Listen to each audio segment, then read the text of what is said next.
is kind of sort of a very key part of that, as we all know. And we're trying to figure out what our best practices, what our challenges, and how can we look at the opportunities ahead while being aware of some mistakes we might have made and how to learn from them as a institution of sport management and sport development as well. And before any of that, not a lot of people know all of you on the panel, so I would just invite you a very small brief about who you are, your background, whatever you think the audience would require or love to know about. Please, Neil. Good afternoon. I'm Neil Shah. I grew up in, I grew up in the U.S., spent 30 years of my life there, studied at UC Santa Barbara, and did my MBA in sports management in New York in 2002. Worked with Major League Soccer for about 7 years, headed up fan development and grassroots marketing. Had the opportunity to come to India in 2009 to help grow the football industry. Held a lot of leadership positions, and in 2017 had this vision that I wanted to set up India's first industry-designed sports management institute. So we founded GISB, Global Institute of Sports Business, in 2018. It's here in Mumbai. And then the last few years, got into life coaching, wrote 2 books, and just do some teaching around the world right now. Thank you, Neil. Thank you. Sandhya? Hi, formerly basketball player. Sandhya, I think it's off. I think the switch.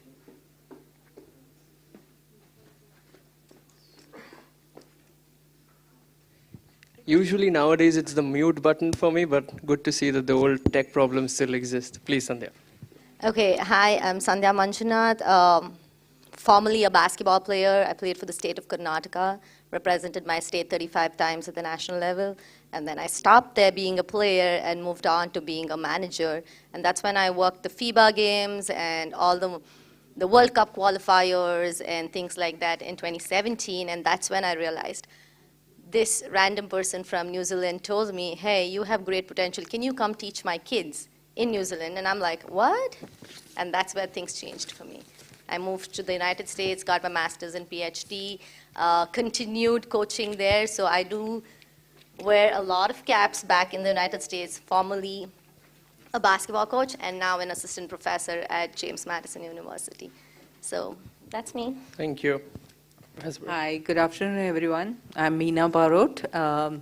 My sports journey is more of a amateur athlete. I used to play a lot of sports in my school days, but didn't continue. As typically it happens in India, we pay more attention to education over sports, but that passion never went off. And then later on, I was abroad and I came back to India, started running, and landed up doing Ironman events. I've completed 3 Ironman, and then suddenly I came to know that KJSIM had launched a sports management course, which I was really very happy about. I actually pursued them, that I need to join them. I was a faculty for a business college, and then I came here. And now, since last 1 year, I'm the program director for MBA Sports Management here. Thank you. Thank you. Please. Good afternoon, everyone. I'm Dr. Shaini Raizada, working as an assistant professor in Symbiosis School of Sports Sciences. So I've played tennis at the national level and a few ITF rankings as well. And my career in sports was there. So I did my graduation, undergraduation, graduation, PhD in sports science. And then later on, I got this opportunity in Symbiosis School of Sports Sciences where they wanted to come up with this program in MBA in sports management, which started in 2016. And that's when I was recruited over there. And since then, I'm working towards the development of MBA sports management program for nearly 8 years now. So this is my background from sports management. Thank you. And the reason why I asked was because in some way, shape or form, all of you in your institutions, on your roles, have created something which in many ways did not exist, and that's what we want to hear about. So Professor Barot, the first question really to you is, in your experience, what has been the primary strengths and weaknesses of the sports management curricula as it stands today? So I just had a paper presentation in the morning and I was just talking about it. But before I start with strengths, I just want to talk about the weaknesses, which was the first thing, when I joined and I looked at the curricula and I observed that there was many things lacking. One thing which strikes me very strongly is, and I was talking to Neil also about it, there is no structured program. I mean, if you look at all the institutes, the courses have been taken pretty randomly, I must say. I mean, we have certain courses which are similar, because I did a lot of study, I did all the benchmarking for all the courses. We do have, but then I also see that some institutes prefer certain courses over other institutes. So we need to have, because more or less if you look at the business management courses, they're pretty standardized. So that particular regulatory body or standardization is lacking in sports management courses. The other thing that I feel is very, very important and that's lacking is faculty expertise. Now, when I mean by, especially in kind of institute like ours, where we have a core MBA program. We had around 700 odd students, okay? They are doing MBA management, and then we introduced a sports management program. So the by default, what was happening, that the regular MBA faculties would come and start teaching MBA sports management. Of course, they are experts in their area of teaching, but when it comes to teaching sports management, every sport has a different requirement. So that was what was missing. That is one thing. Third thing is, industry connect. Sports is not, again, I'm repeating this, but sports is not something that you actually learn in the classroom. Some fundamentals is fine, but until and unless you're not in the field. So that was another thing that was lacking. So there was so many things. One thing after today's conference I realized, and which is again very important, especially in Indian context, is research. You hardly see much research going on, and you don't even find students getting interested in going further in research. So these are some of the couple of areas where I think in India we are still much behind in terms of MBA sports management. But if I want to tell you strength, these are the things I think we are all into education and we have identified it, and I'm sure my colleagues will agree here that we are working towards it. We are building industry connects. We are trying to be more flexible. We are trying to give more internship opportunities to our students. We are taking them to the field. So that is happening. We are connecting, in fact, our program, sports management, would be one of the programs where we have maximum visiting faculties. I have a very big budget. I told my boss that if this program has to be successful, it cannot be with just the in-house regular faculties.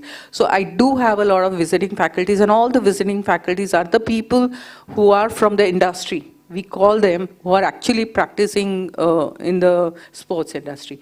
So these are the things, and that we've realized it, and we are trying to build it up as our strength. So all these points that we are addressing slowly. Absolutely, and I think you touched upon that, but the context of India, Indian sport, and sport in general is very important. So Dr. Shaini, just touching on that, in terms of trends, we talk a lot about trends analysis, forecasting and stuff, but what do you think the trends of the sport management industry are in the next, let's say, 5 years, and how are we preparing for that, or are we preparing for that? Okay, so as Meena ma'am has already emphasized upon the strengths and weaknesses about a curriculum in sports management, I would like to emphasize upon 4 important things which are very important, which will be beneficial if you want to see a really next level of sports management education in the country. First thing is I'm going to talk about sports technology and analytics, which is something which is the way technology is used in the sports nowadays. I think these sports managers should understand that what all the areas technologies can be used and how it is used. Fan engagement, for that matter, is something which is coming using technology in a big way, AR, VR, whatnot, AI, ML. So, I mean, this is one area that needs to be explored and should be given an emphasis, a lot of emphasis. There should be courses, modules in the entire program or the curriculum which talks about technology and analytics. So technology is one of them. One of them. The other thing which I would like to highlight is entrepreneurship and innovation. Very important, because India has many startups, and we as a government is promoting startups. So I think we should have this component of entrepreneurship, and in India we do have those kind of talents which can, and we do have this kind of thinking or mindset that can come up with those kind of innovations and they come up with their own startups. So I think these programs should nurture these budding entrepreneurs in the system itself so that they can come up with their own sports startup. So that is something which will be good for us as a developing country, and we can have a lot of opportunities in sports management sector. So entrepreneurship and startup incubation. Yes, okay. yes. Number 2, number 3. Number 3, sustainability. We have already heard about sustainability in so many topics since morning. So sustainability is again very important. Planning the events which are eco-friendly in nature is going to be the next big thing. So I think sustainability should be the essential element in all the courses which are taught across the curriculum. That is something. And last thing that I want to tell is emphasis on the learnings from the best in the world, which also means internationalization. That means that collaborating with the people or the universities which are leading in these areas, maybe in the form of workshops, seminars, or the conferences like these, because they actually help you build network and expand your horizons in the sports management industry. So giving students that international perspective is also very important. So these are the things that I think which will help us in growing ahead. That's great. You've made my life easier because speaking of international perspectives, we're going to completely shift the blame on both of you and look for how your perspectives on that have been, because both of you have worked across countries. And in the previous keynote, we heard about the difference in sponsorship levels, how the US is 40 years ahead and stuff. So what do you think is India's next 5 to 10 years in terms of change in the sports management industry itself? Neil, would you want to start us off? Sure. So one is, India, we've been hearing it already today, and I've been hearing it a lot ever since the Prime Minister came out and said 2036, Nita Ambani 2036. So all of a sudden, everyone gets excited about long-term athlete development. So one of the things that every meeting I'm having right now is people are kind of putting football aside and other things. They want to talk about how do we create environments for athletes to reach their full potential from grassroots all the way to the top. Esports is already happening in India, but as the infrastructure becomes more systematic, there's much more of a landscape. I could see that being something that that is, students should learn specifically around esports because it's quite a little bit different, a lot different than the regular industry or the traditional sports industry. You heard a lot today, paddle and pickleball. Out of nowhere, paddle and pickleball have taken off. In every space that's available, people are just trying to put a paddle or pickleball or both. And there could be other sports like that come. So just being ahead of the game, not being so connected to just, and this for the students and for the industry professionals, that we're not just only learning everything about cricket or football or basketball or athletics, but we actually learn about how to monetize and sustain new sports as well that are more amateur focused than professional elite focused. So recreational sporting opportunities almost. Yeah, absolutely. And as Dr. Shiny said, we just came from my team from the UK, spending a lot of time with the Premier League and looking at what they have in terms of best practices. But everything that they have in terms of digital content, it can't completely be used in India. So a huge opportunity for students is how do you Indianize and regionalize best practice content from around the world? Because just because somebody in England or US teaches you how to run a basketball program or whatever it might be, it doesn't mean that you can just take it to a small town in India and say, here, learn how to do it. You have to find a way to make it more relevant for the Indian community. And that's where you can do partnerships with international organizations versus somebody from the West saying, here, let me tell you how to do it. And I think that's something that it's a huge opportunity for us to be on equal footing, if not more important, because we're the ones who can actually bring this best practice into India. And we know this country, at least more, I didn't grow up here, but you know it better than anybody. So it's a huge opportunity to do that as well. I think that's great. I mean, Dr. Sandhya, could you sort of specifically reflect on what do you think the role of industry might be and how we might facilitate that through industry programs, cycling it back, of course, to education and looking forward for our students, research, and everything that comes with it? So this is my 11th country this year alone, traveling. Respect. Thanks. But the point is, every time you enter a country, you observe something. And we being industry professionals, when we get there, you observe how sport has been taught. I mean, when I say taught, it's not coming down to just coaching kids. It's beyond that. It's coaching managers how to run an event. A simple example.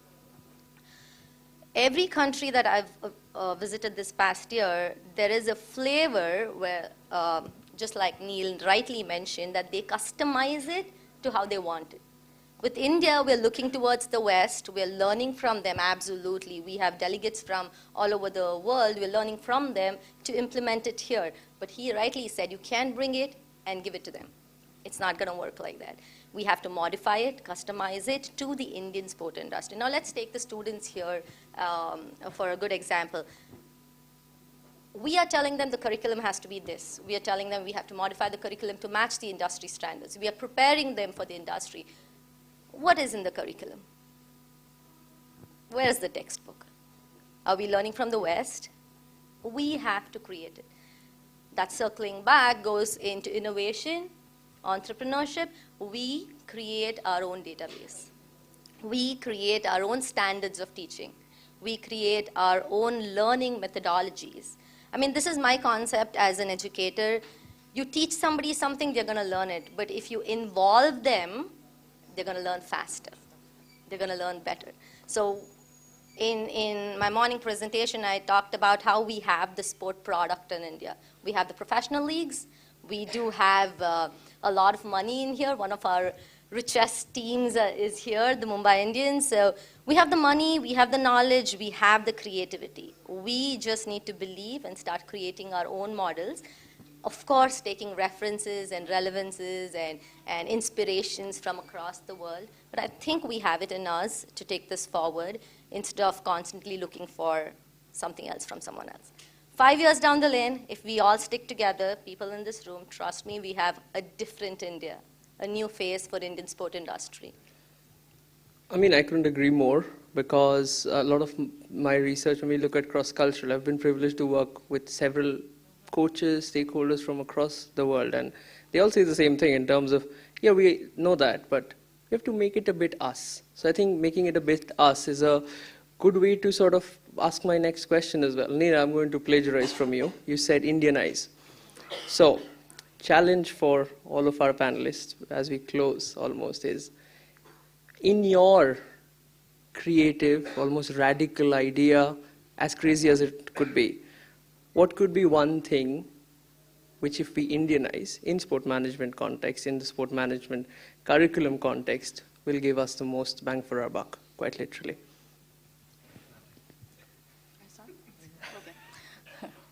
Neil just wanted some time. So I'll say teaching pedagogy.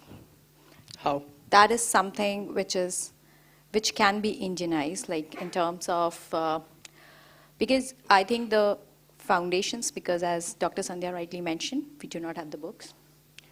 We are the ones who have to make those resource materials. We have to create those reading materials. So that should be delivered in the manner that it should be, the students are able to understand. You cannot just pick up anything which is written somewhere else and then just start teaching it to the students. Not possible. A lot of emphasis to be given from the Indian context. As Meena ma'am was also saying that she has many visiting faculties. Yeah, why? What is the reason for getting so many visiting faculties? Because the internal people that come from the pure management background, they cannot relate it to the sports industry. They are good with their core management concepts, but they are not good with the sporting examples that they are giving. So this is where the visiting faculty fills in the gap. So I think those teaching pedagogies around sports industry, giving more examples which are sports industry centric, will actually help us in Indianizing the things which you have mentioned. So I think that is one thing which I would like to Absolutely, and I think most of you would have already gotten the invite, and a few in the audience as well might not know it, but we are trying to collaborate with Routledge India to provide a 5-book series. It's probably going to become 8 the way it's going, but we want to hear from industry professionals. We want to hear about your research, your interests. All of you on the panel, you have to do it at this point.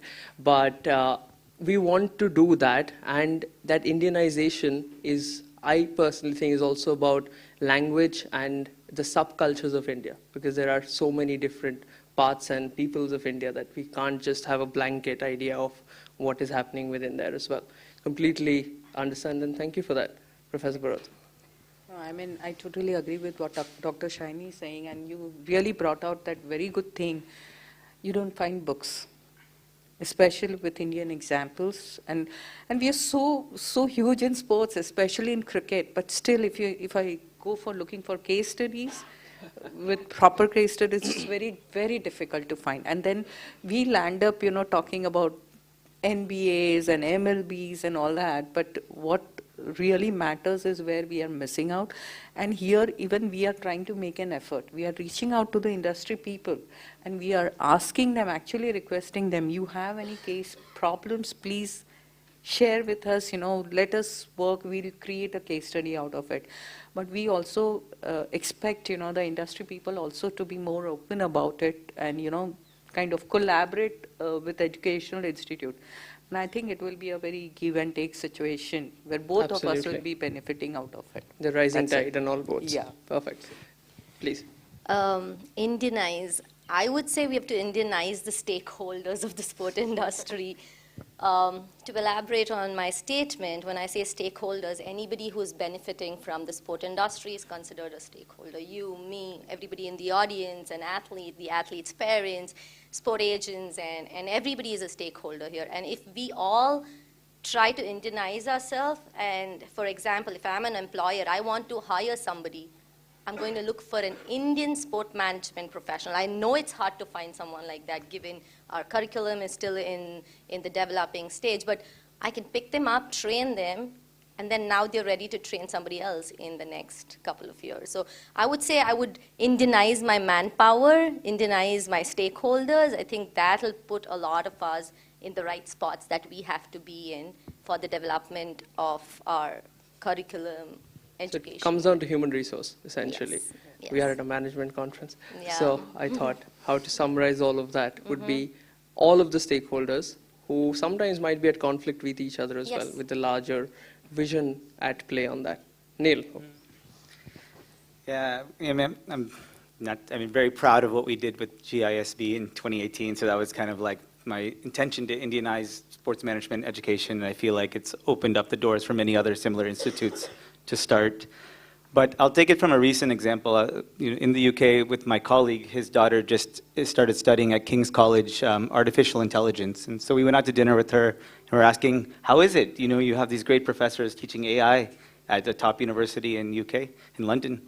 And she said, yeah, but all the Indian students are here. We learn from the professor, but then we go home and we watch YouTube videos of Indians teaching AI. Because they want to learn in the same thing I was saying. They want to learn it in the tonality, the context, the connection. It's a little harder for them to learn from. They still learn, but they're getting it more with this Indian, YouTube teachers. And so if we can take some investment, we have tech geniuses in this country, and we have AI and all of the different star power of the Virat Kohlis and the PV Sindhus and everyone, and you can use their likenesses, of course, pay them for it, wherever the agents are, and use and just create, AI videos where you have, or just videos where you have the fundamentals taught in different languages across India, just soft skills and hard skills of each sport, or even basic physical literacy. So kids and coaches across India just know the basics, and it's being taught in their way. I think it would make a tremendous difference from the ground up. At least people have awareness of the basics, because I think the fundamentals in physical literacy are missing so badly here, and it's hard to kind of, a country of 1.4 billion, it's very difficult to kind of take it from the top down, but digitizing it and contextualizing it could make a huge difference.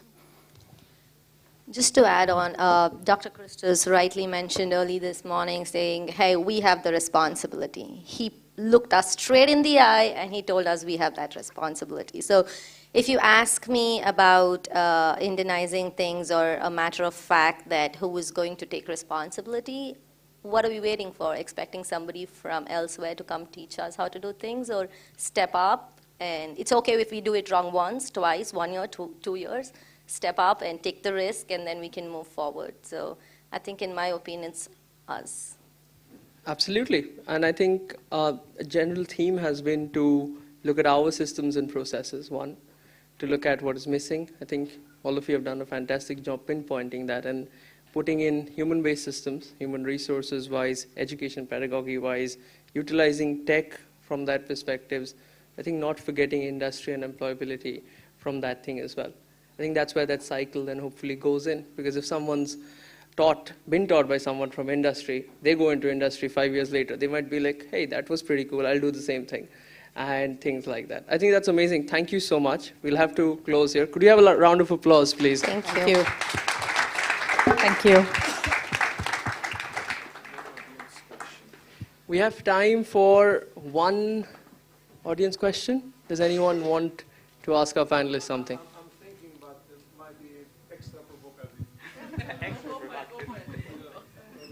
Go for it, come on.